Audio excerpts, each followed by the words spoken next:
মুসলমানদের দিল কত বড় আর মুসলমানদের আবেগ কত বাবা। আজকে বলুন তো পশ্চিম বাংলার মাটিতে বড় ইজতেমা হচ্ছে, জানেন না? জানেন আপনারা?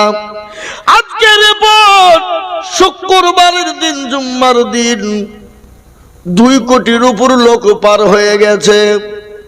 2 কোটির উপর হয়ে গেছে, লোক জায়গা হয়নি। এ আল্লাহর গোলাম, এটা হলো মুসলমানদের শৃঙ্খলা বজায়ের জায়গা। পুলিশ প্রশাসন অবাক হয়ে গেছে।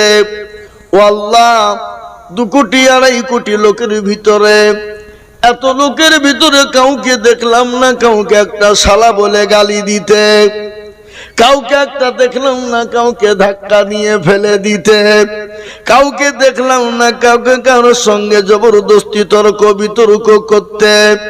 ও আল্লাহ, আমরা দেখলাম প্রসাব করা পানি নিয়ে যে মানুষকে পৌঁছে দেয়, বাথরুমের পানি মুরব্বি চলতে পারে না, ভালো ভালো দামি দামি মানুষ তারা ইজতেমার মাটিতে বালতি বালতি পানি নিয়ে যে আগিয়ে দেয়। কি মানবতা রে, কোনো ঝামেলা নাই। আজকে বলুন তো, বাড়িতে 2 জন 4 জন 5 জন লোক থাকলে ঝামেলা লেগে যায়, যায় না? পাড়াতে ঝামেলা লেগে যায়। কিন্তু আজকে যেখানে 2 কোটির উপর লোক, কাউকে একটা ধাক্কা দাও পর্যন্ত হয় না।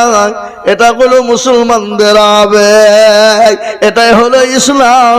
আর একটা কথা আপনাদেরকে শুনেই দিই, মসজিদের জন্য এলান হয়ে গেল বেলডাঙ্গায়, শুনেছেন না? এই কথা বলছেন না কেন?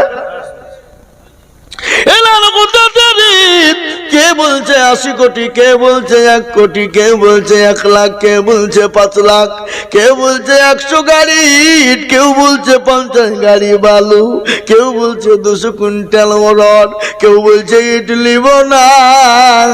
আর মুসলমান বলছে আমরা দিতে বন্ধ করব না। বলেন, যা দেখেছেন কি রাস্তার ধারে? আল্লাহ, জায়গা নাই, রাস্তার ধারে পালা দিয়েছে 34 নম্বর জাতীয় সড়কে। এত ইট জমা হয়ে গেছে, 20 থেকে 30টা ভাটা, তো এত ইট নাই। এ আল্লাহর গোলাম, এটা হলো মুসলমানদের আবেগ। সেদিন এক পুরোহিত বলছিলেন, সাধু বাবা, আমার শুনে বড় ভালো লাগলো। পুরোহিত বলছে, মুসলমানদের বাড়িগুলা যদি কাঁচা হয়, মাটির হয়, বেড়া দিয়ে তৈরি হয়, টিন দিয়ে তৈরি করে, আর তারা যদি গ্রামের ভিতরে একটা মসজিদ স্থাপন করে, 1 বছর যেতে না যেতে দেখা যাবে মসজিদ তাদের পাকা হয়ে যায়।